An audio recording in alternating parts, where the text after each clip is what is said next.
My mother-in-law helped my husband destroy me, and for a very long time, I believed the worst betrayal of my life came from the man I married. Until I finally understood that Eleanor had been quietly guiding every step of Daniel's cruelty against me. If you are listening to my story today, I ask you to stay with me until the end, because what I went through is not just a story about marriage or family, but a story about how slowly, almost invisibly, a woman can be broken by the people she trusts the most, and how sometimes the most dangerous enemies are not strangers, but the ones who sit beside you at your own dinner table. My name is Rachel, and there was a time when I believed I had built the safest life a woman could hope for.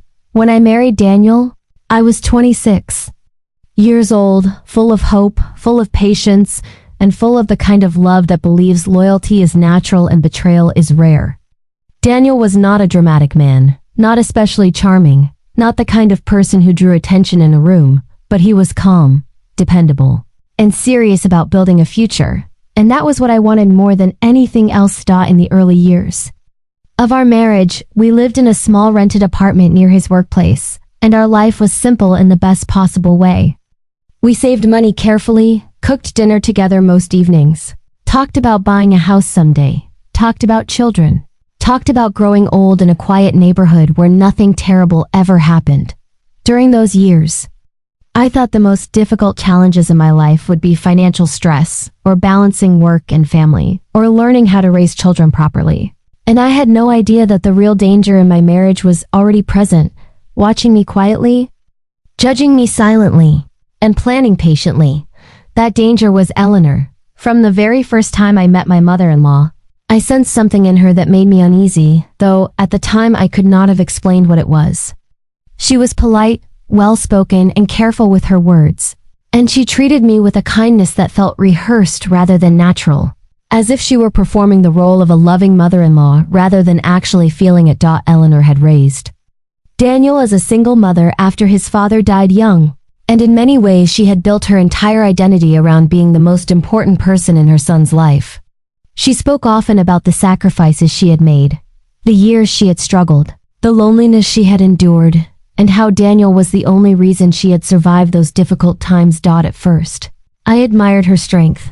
I believed she was simply a devoted mother who loved her son deeply.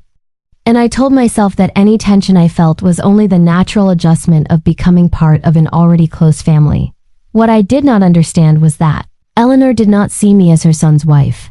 She saw me as her replacement. In the first year of our marriage, the problems were small and easy to ignore. Eleanor would make comments about the way I cooked, suggesting that Daniel preferred his meals the way she used to make them. She would comment on how I managed our home, reminding me that she had always kept her house spotless while raising a child alone.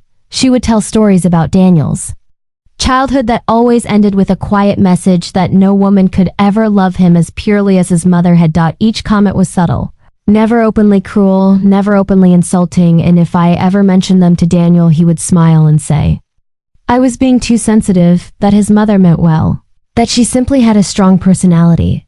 And because I loved my husband, I believed him. When Daniel and I finally saved enough money to buy our first small house, I thought it would bring us closer together. Instead, it gave Eleanor a new way into our lives. She began visiting more often, offering to help decorate, offering to organize our kitchen, offering advice on how to manage our finances. And slowly, without my realizing it, she began to position herself as the true authority in our household. If Daniel and I disagreed about something, Eleanor would quietly take his side. If I suggested a different plan for our future, Eleanor would remind Daniel of the risks. If I tried to assert myself as his wife, Eleanor would remind him of how much she had sacrificed for him. And Daniel, who had grown up believing that pleasing his mother was the same as being a good son, began to trust her judgment more than mine. I did not lose my marriage all at once. I lost it in 1,000 small moments that I did not recognize as dangerous. When Daniel began discussing our private arguments with his mother, I told myself it was normal. When Eleanor began advising him on how to manage me, I told myself she only wanted peace in our marriage. When Daniel began doubting my decisions, my instincts, and even my memories, I told myself every marriage has misunderstandings. What I did not understand was that I was being slowly isolated. Over time, Daniel stopped asking for my opinion on important matters. He began consulting his mother before making decisions about money, work, and even our future children. He began correcting me in front of her. He began defending her when she criticized me.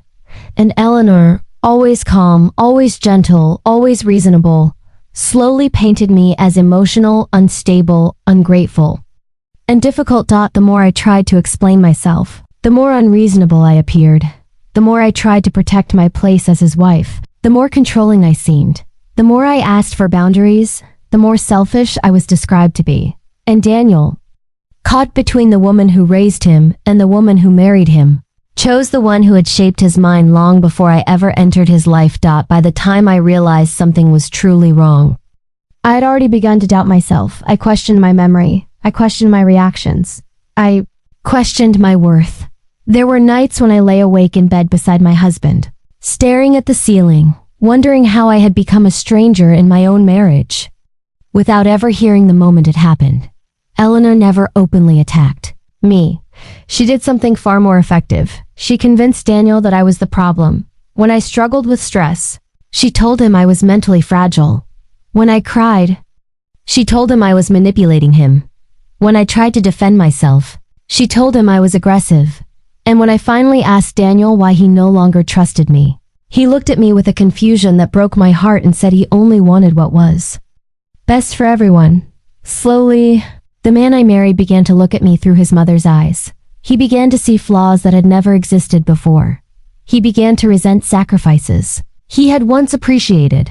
He began to feel trapped in a marriage that only existed because someone else had taught him to feel that way. By the third year of our marriage, the emotional distance between us was so wide that even sitting at the same dinner table felt like sitting across from a stranger. We spoke politely. We avoided conflict. We pretended everything was normal.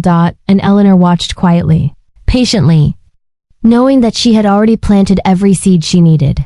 What I did not know, as I tried desperately to save my marriage, was that Eleanor and Daniel had already begun planning a future that did not include not loudly, not openly, but carefully, in whispered conversations, in private meetings, in legal consultations that I knew nothing about. By the time I discovered the truth, my life was already balanced on the edge of a collapse I could not yet imagine, and the woman who had guided it all was still smiling at me across my own dining table, calling me her daughter, and telling me how much she wanted our family to stay together.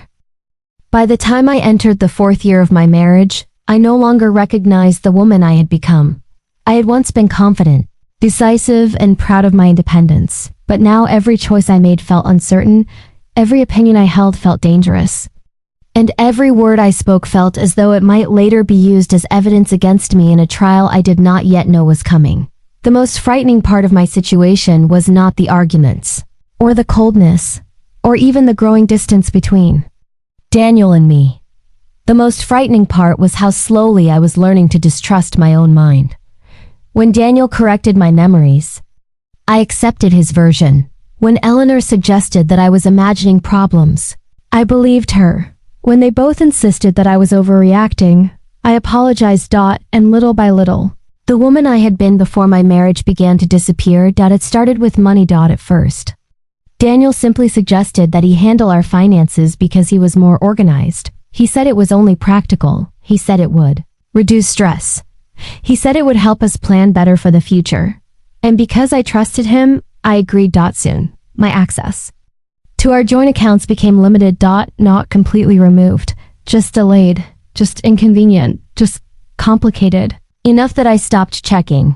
Then Eleanor began offering advice. She spoke about investments.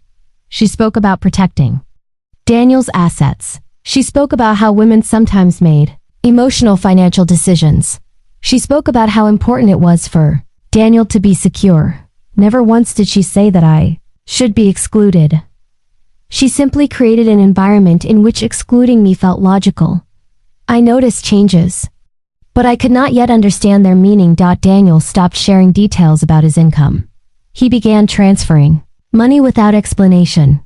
He spoke often about protecting himself from future risks, and every time I asked questions, I was told that I did not understand these matters well enough.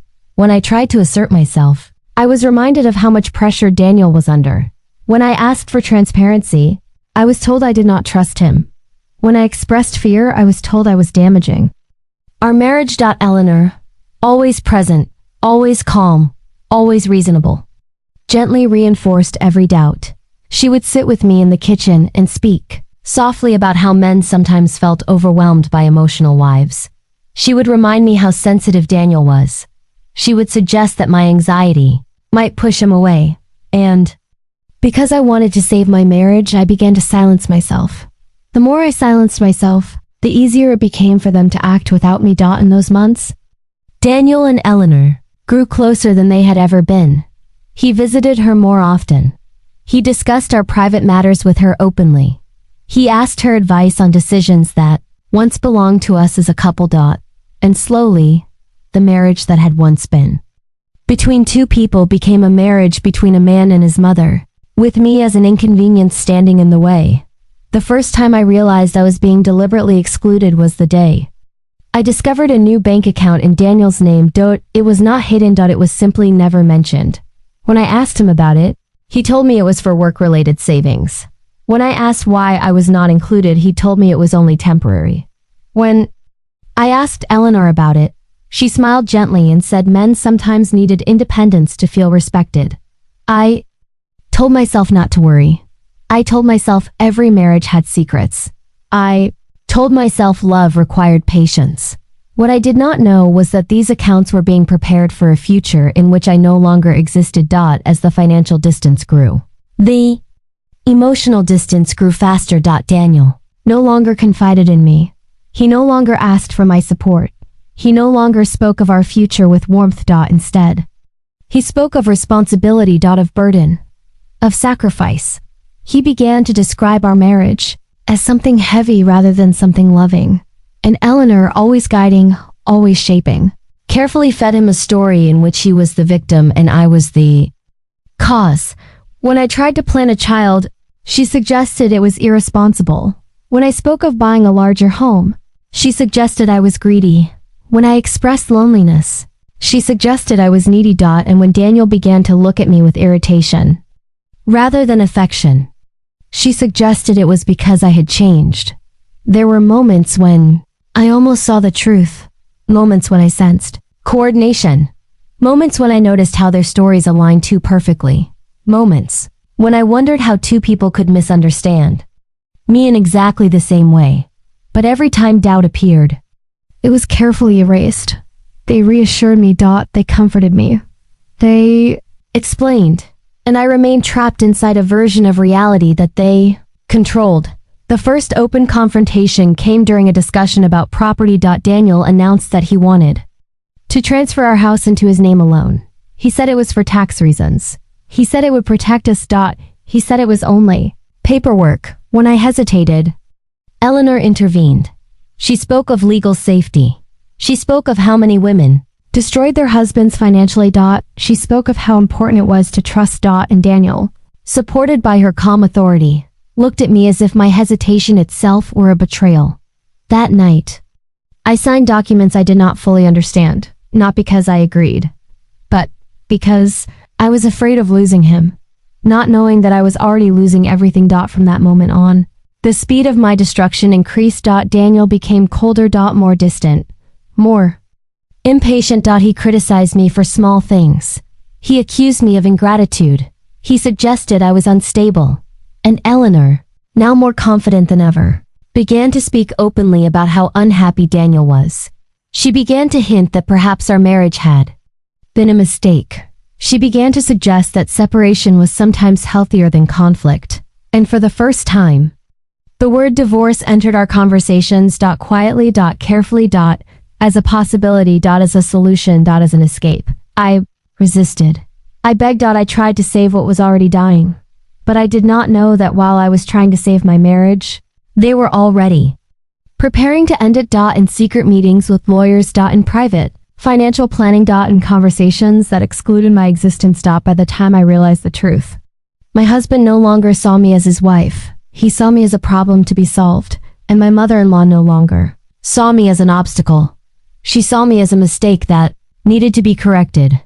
The final betrayal of this part of my life began not with a loud argument, but with a simple sentence Daniel spoke one evening, in a tone so calm that it terrified me more than anger ever could.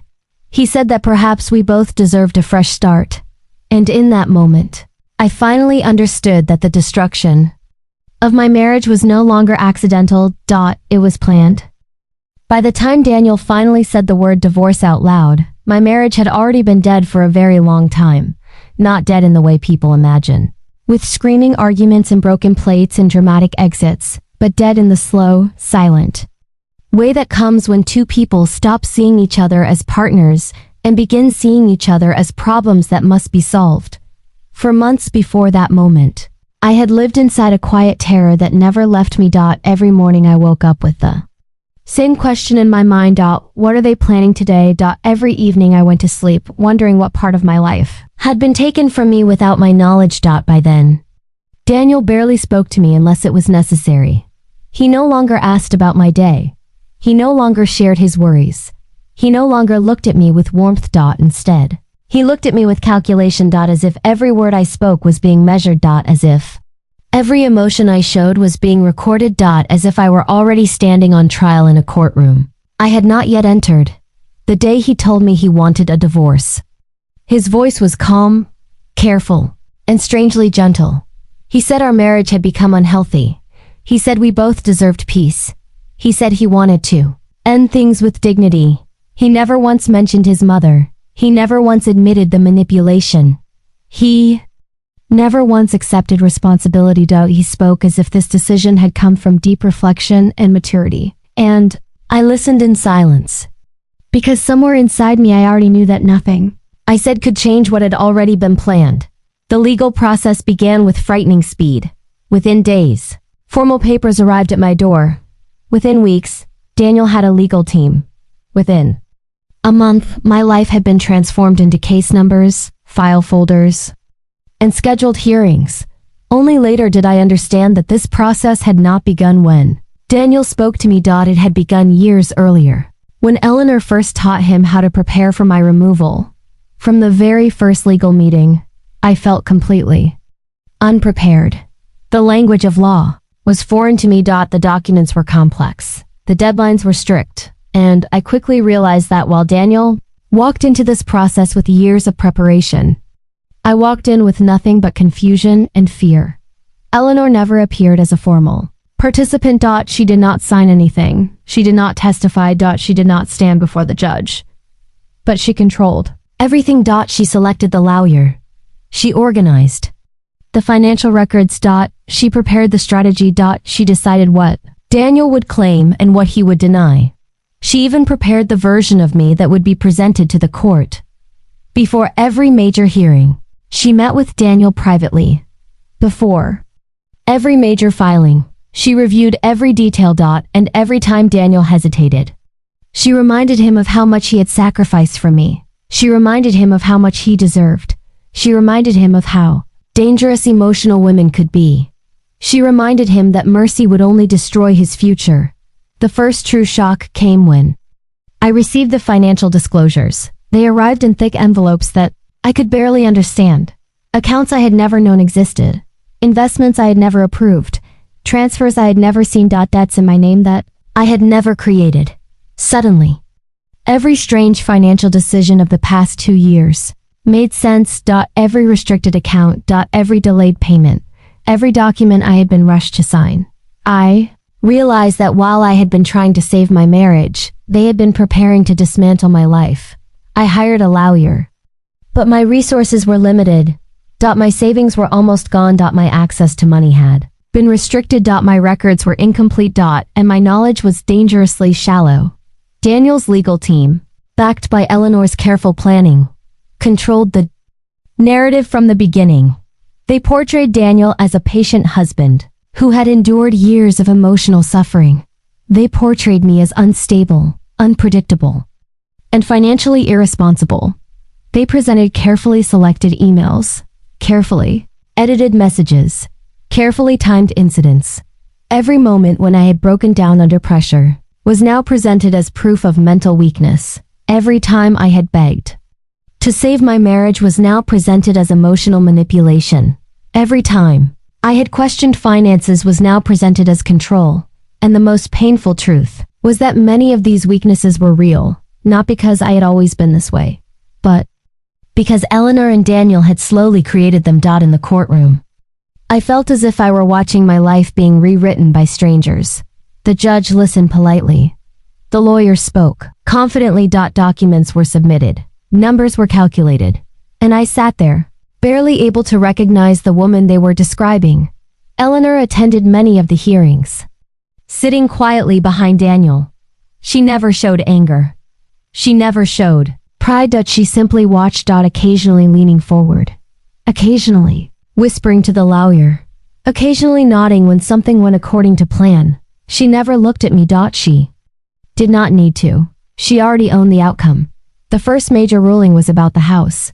The home I had helped buy. The home I had helped maintain. The home I had believed would be mine forever. Because of documents I had signed years earlier. Under pressure and without full understanding, the court declared it Daniel's separate property. In a single sentence, I lost the place I had called home. Then came the savings. The joint accounts were declared mostly Daniel's. The investments followed. The retirement funds. The future earnings. One by one, every financial foundation of my life disappeared. Each ruling felt like another piece of my identity being taken away. I was offered a settlement that barely allowed me to survive. When I hesitated, I was warned that fighting would cost me everything. When I resisted, I was accused of greed. When I asked for fairness, I was accused of revenge. And Eleanor, always guiding from behind, made sure that every path I considered led to the same end. The most devastating day came when Daniel testified. He stood calmly in front of the court and spoke about our marriage. He described me as emotionally unstable. He described me as financially reckless. He described himself as a man who had tried everything. He described our life together as a burden he had carried alone. And as I listened, I finally understood something that shattered me. The man I had loved no longer existed. What stood before me was a man who had been carefully reshaped by his mother into a stranger. When the judge finally delivered the final ruling, it felt unreal. Daniel was awarded the house, the majority of the money, most of the assets. I was awarded a small, temporary support payment that would end within a year. No long-term security. No protection. No future. As the ruling was read, I saw Eleanor's face soften with quiet satisfaction. Daniel turned slightly toward me. And then he smiled, not kindly, not sadly, but proudly. As if he had won a war. As if destroying me had been an achievement. I left the courtroom carrying a single suitcase. No home. No marriage. No money. No family. No protection. I moved into a small rented room in a neighborhood I had never chosen. I sold my jewelry. I sold my car. I took work far below my qualifications. I learned how to survive on almost nothing. And for a long time, I truly believed that Eleanor and Daniel had destroyed me forever.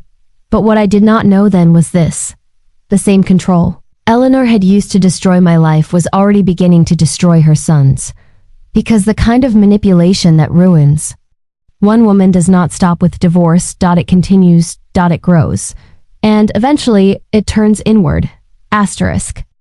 My life after the divorce felt like existing in the shadow of a life that had once been mine and was now stolen. A slow, grinding reality that reminded me with every morning light of the emptiness Daniel and Eleanor had created. My apartment was small, scarcely furnished, yet it was mine, and the simple act of choosing where to place my things, what to keep, and what to discard was a form of defiance. A quiet rebellion against the years in which every choice had been made for me. The first months were consumed with survival.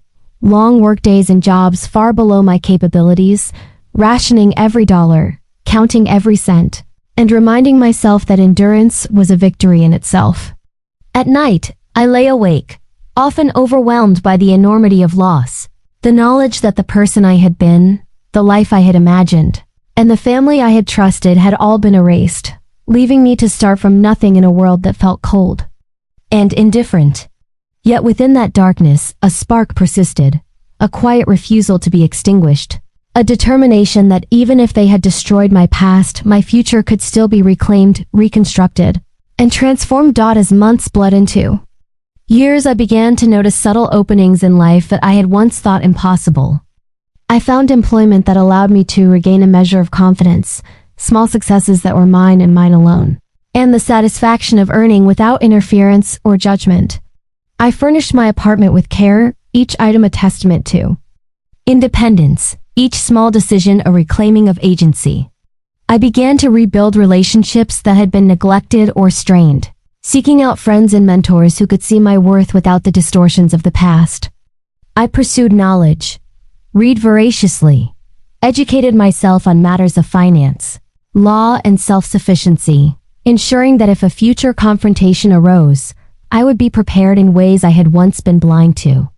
The process was painstaking, slow, and often painful, but every small victory reinforced the truth I had begun to understand, that the person who survives the worst of betrayal and rises again is often stronger than the person who believes themselves victorious by cruelty. Meanwhile, Daniel and Eleanor, the architects of my suffering, were trapped in the structures they had designed to control and dominate. Daniel's life, once outwardly enviable, began to unravel in subtle ways. His reliance on Eleanor grew with every decision, every challenge, and every attempt at independence. Every professional choice was second-guessed by her interference. Every relationship he attempted to nurture outside of her presence faltered under her criticism. Friends and colleagues began to notice his indecision and over-reliance, seeing in him not the capable man he had once been, but someone imprisoned by the shadow of his mother's will. Their wealth, carefully manipulated and controlled, began to erode through mismanagement, missed opportunities, and the cumulative weight of their mistakes. Investments failed, bills accumulated, and the very structures they had used to exert power became instruments of their own undoing. Their personal lives collapsed in tandem with their finances. Daniel's attempts at relationships ended in failure, often because Eleanor's constant presence and interference made intimacy impossible. Friends drifted away, unable to endure the toxicity she projected into every interaction. Eleanor's need for control, once a tool to dominate, became a suffocating weight on both of them. Her influence, once feared and respected, became the source of ruin. Daniel's health declined, his sleep plagued by anxiety, his heart burdened by stress, his body manifesting the consequences of years of manipulation and unrelenting pressure. Eleanor herself began to age rapidly, her body succumbing to the years of obsessive control and the quiet psychological unraveling that came from holding dominion over another human being. She became bitter, demanding, and increasingly fragile, a shadow of the force that had once orchestrated my destruction. Meanwhile, my life continued its upward trajectory, though still marked by the scars of my past. I gradually secured positions that reflected my capabilities, built a career that I could be proud of, and purchased a home entirely my own, a space that symbolized freedom, autonomy, and the reclaiming of dignity. Each success was a quiet, unspoken victory, a personal reclamation of what had been taken. I traveled, explored passions abandoned during my years of fear, and developed a network of friends and colleagues who valued me for the person I had become rather than for the circumstances of my past. Therapy and self-reflection helped me rebuild trust in my instincts, my decisions, and my judgment. Over time, I learned that survival alone was insufficient. True triumph lay in the ability to thrive, to flourish, and to cultivate joy and meaning in a life I had once believed would be forever stolen. Daniel and Eleanor's collapse continued in the background of my rising life. Their financial instability deepened as investments failed, debts accrued, and the luxuries they once enjoyed became burdens. Social connections evaporated, strained by Eleanor's overbearing nature and Daniel's inability to act independently. Professional setbacks compounded personal failures, and their once formidable presence diminished to vulnerability and dependence. Daniel's health deteriorated further under the dual pressures of mismanaged wealth and a lifetime of stress induced by his mother's control. Eleanor's health also faltered, her body weakened, her mind clouded, and her influence waning. The empire of manipulation they had built slowly crumbled, and the very tools they had used to dominate me had turned into instruments of their undoing, leaving them exposed to the consequences of their own cruelty. As I watched the passage of time unfold, I realized that the quietest, most effective form of justice was not confrontation but endurance, resilience, and the reclamation of one's life. I no longer needed vengeance in the traditional sense. The downfall of those who had harmed me was visible in their own collapse. Theirs was a slow, inevitable unraveling that required no intervention from me, no words spoken, no revenge enacted. Fate had orchestrated the rebalancing of the scales. I found peace in knowing that cruelty, when unchecked by empathy or morality, eventually consumes its creator, and that the integrity, patience, and perseverance of the innocent can ultimately prevail. Years passed, and I became unrecognizable from the woman who had left the courtroom with a single suitcase. I owned a home that reflected my choices and tastes. I cultivated friendships and connections built on mutual respect, and I established financial security that Daniel and Eleanor could not touch. I invested in my health, my mind, and my emotional well-being, building a foundation so strong that no external force could destabilize it. The years of hardship became a distant memory, not erased, but transformed into a testament to resilience, courage, and the capacity to rise above betrayal. The final downfall of Daniel and Eleanor was complete. Their finances collapsed entirely, leaving them unable to maintain the standards they had once flaunted. Socially isolated, estranged from friends and colleagues, and trapped in the consequences of their own control, they faced a reality stripped of power, influence, and respect. Daniel's health failed completely, rendering him dependent, anxious, and broken. Eleanor, once proud, manipulative, and commanding, passed away quietly, diminished by her own years of exerted control and consumed by bitterness. Their carefully constructed lives, built on domination and cruelty, disintegrated, leaving only the stark reality of failure, illness, and isolation. Through it all, I watched quietly from a distance. I never sought confrontation. I never gloated. My triumph was in the accumulation of years lived with dignity, the steady reclamation of autonomy, and the profound satisfaction of knowing that life itself had delivered justice.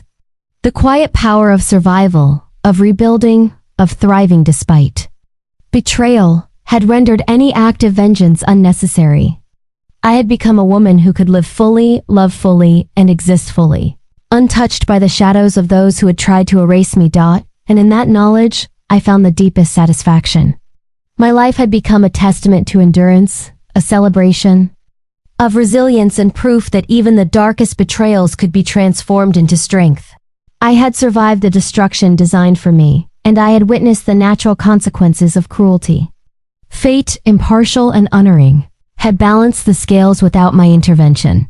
If this story has touched your heart and reminded you of your own strength, please like this video, subscribe to the channel, and share it with someone who may be struggling silently.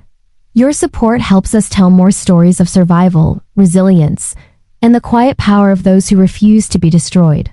Remember, the strongest revenge is living long enough to reclaim your life, rebuild your future, and rise above the cruelty of those who sought to break you. Your story, your strength, and your survival matter.